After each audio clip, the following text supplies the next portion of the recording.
The polls say Donald Trump is underwater. If so, this is the sort of place that may decide the election. Erie, Pennsylvania.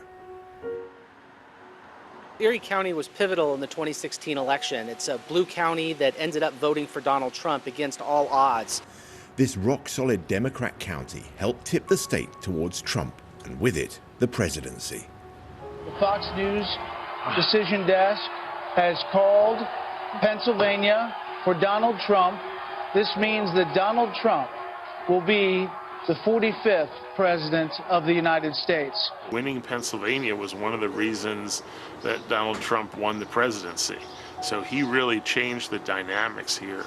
The question is, has Erie changed its mind once again? Has it turned its back now on President Trump in the same way that they did against the Democrats 4 years ago? From the time he took office, Donald Trump's approval rating basically slid and then flatlined. It has never reached 50%. Meanwhile, his disapproval rating tracks in the opposite direction, a steep climb and then flatlining. But if we zoom in to the past few months, we can see that his approval rating went up in mid-March after he declared the COVID-19 state of emergency, limited European travel to the US, and launched a huge program of financial help. However, at the beginning of April, it dived again. This was when he got into rows about not wearing a face mask, trying to open up the economy against scientific advice, and bickering with state governors about who was really in charge. Then came the death of George Floyd. The president's numbers were already going down. Mr. Trump helped them further down with a series of odd decisions.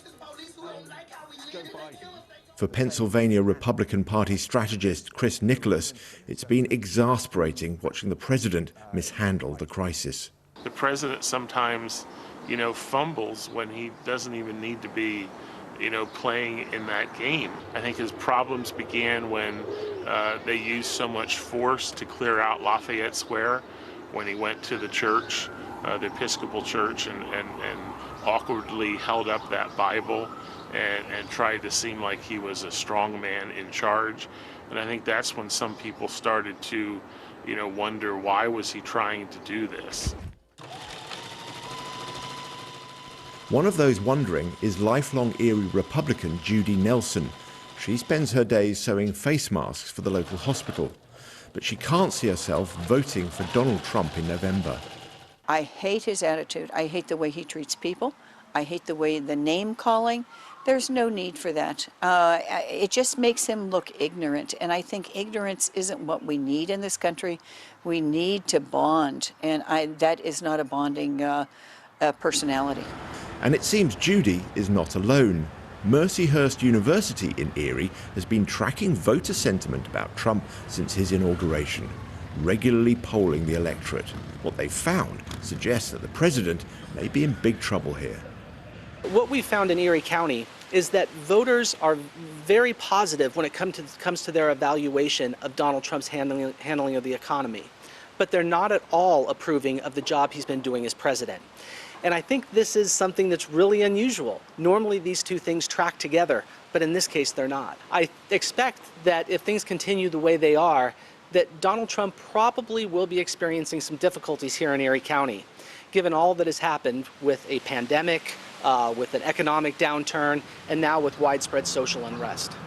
What this crisis has done is focus American voters' minds on that most intangible of political qualities, leadership, and see that it's definitely not the same thing as dominating or having the loudest voice in the room or the most cutting put-down on Twitter. Just one example among dozens. A 75-year-old protester is pushed over by police in Buffalo, New York. He has blood coming from his ear and is now in a serious condition in hospital. President Trump tweets that the man could be an Antifa provocateur who was appearing to scan police communications in order to black out the equipment. Republican strategists are tearing their hair out as to why he should write such a thing. I don't know. I mean, I can't imagine there's a lot of undecided voters that are waiting to hear about that from the president. in the middle of all of these other things going on. I mean, you have a national crisis of racial issues, and you have the COVID-19 crisis. So why don't you talk about that instead of some silly conspiracy theory? So Donald Trump stands with an approval rating of 41%, way lower than where recent presidents who won a second term were at this point in the year.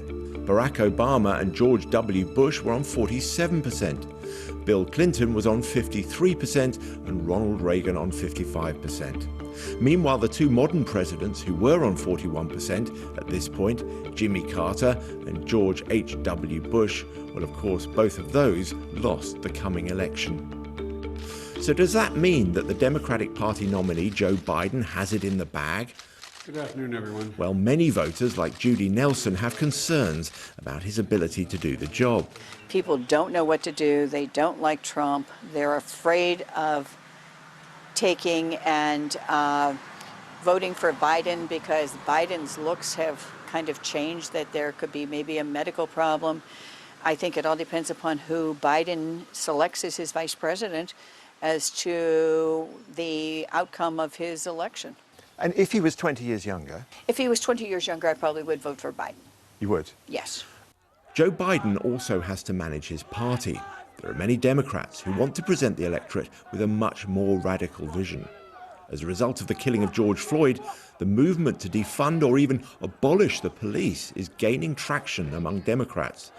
In places like Erie, that could cost the party votes. We've seen over the past 4 years a slow movement of Erie County Democrats to the Republican Party. And that, to me, signals that Democrats have to be a bit more conservative, even in their rhetoric, if they want to win places like Erie County. Summer has arrived on Lake Erie. The seasons can change here in an afternoon. The water helps distract from America's problems, at least for a while. What will have risen to the surface come November, when Erie County and America votes, and when the cold returns to the lake?